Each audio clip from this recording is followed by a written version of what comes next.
Hello, my name is Olivia Eisenhower, and we are out here at Phoenix Municipal Stadium where we are midway through the opening series against Sacramento State. And night one bringing a lot of very impressive pitching, but most importantly, Cooper Benson posting 6 innings and only allowing 1 hit and no runs. What happened later on in this game, Kai Murphy said might be some first game jitters. For most of the season opener, Arizona State was in the driver's seat. In fact, starting pitcher Cooper Benson pitched 6 innings, had 8 strikeouts, and only allowed a singular hit and no runs. On top of this, he retired the final 17 batters he faced. The first and second innings were all pitching, and the innings went scoreless.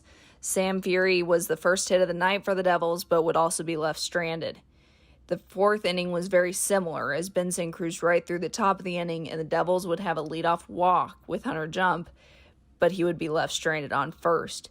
The fifth brought continued frustration for the Hornets, thank you to Benson. Sam Fury's second hit came at the bottom of the fifth. Then Hunter Haas would get on base to set up the 2-run triple by Drew Swift. In the sixth, Benson retired all 3, making it 17 straight retired Hornets.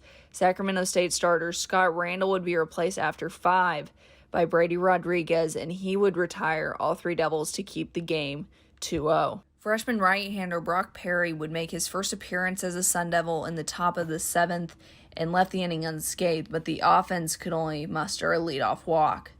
Graham Osman would replace Perry in the 8th and would continue the streak for the Devils, but the 9th would be the game changer. Cam Denny was brought in for the Devils to close and gave up a grand slam to Dawson Bacho that ASU would not be able to come back from, and they would fall to the Hornets 4-2. It's one of those I'd love to be sitting here, because I thought outside of the 9th inning we played pretty well from a pitching standpoint and certainly defensively.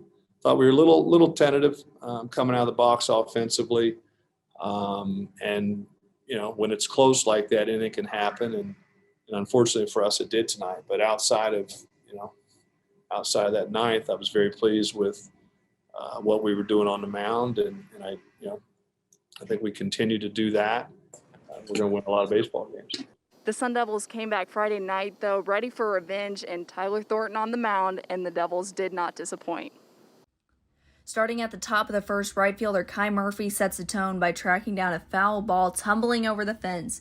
Then from there, right-hander Tyler Thornton, that received today's start, gave up 2 singles, but only to take down the next 2 batters, including Sacramento State 9th-inning hero from Game 1, Dawson Bacho. The Sun Devils also had a scoreless bottom of the first. At the top of the second, the Devils found themselves with runners on first and second, which Thornton would strike out Sacramento's leadoff hitter Keith Torres by painting the outer edge with a 90-mile-per-hour fastball. At the bottom of the second, the Devils would leave Aubrey Major stranded after a 1-out single to center. In the third, Arizona State would also leave 2 stranded on second and third. The first on the board would be the Hornets, thank you to catcher Dylan McPhillips' leadoff home run, and Thornton would retire the next 3 after that. Thornton and ASU found themselves threatened again in the 5th, but after a mound visit and a smooth catch and throw from Drew Swift at shortstop to Nick Chima at home, they would leave the 5th inning unscathed. At the bottom of the 5th inning is when the Devils would do damage. Kai Murphy starting it off with a right center field homer off a 3-2 pitch. To follow this, Joe Lamb with the hustle double, and then Swift drilled a base hit to left, which scored Lamb.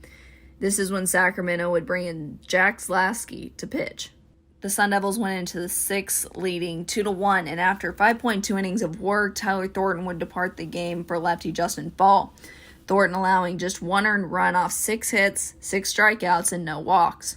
The only threat to the win for the Sun Devils would come in the 9th, again, when Ethan Long was called on to close the game and lead off the inning with a long nail-biting at bat, which would result in a walk for the Hornets.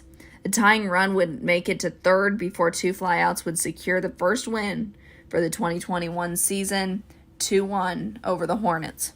I felt pretty good out there tonight. And I mean, every pitcher here has to feel good with the defense that we have. I mean, we have Swifty, Haas, all these guys, if you just throw strikes, we'll put the ball in play and we'll make the out. So yeah, I felt good. The tiebreaker of this opening series will take place right here at Phoenix Municipal Stadium Sunday afternoon at 12:35. You can catch that on the Pac-12 Plus live stream. For Inferno Intel, I'm Olivia Eisenhower.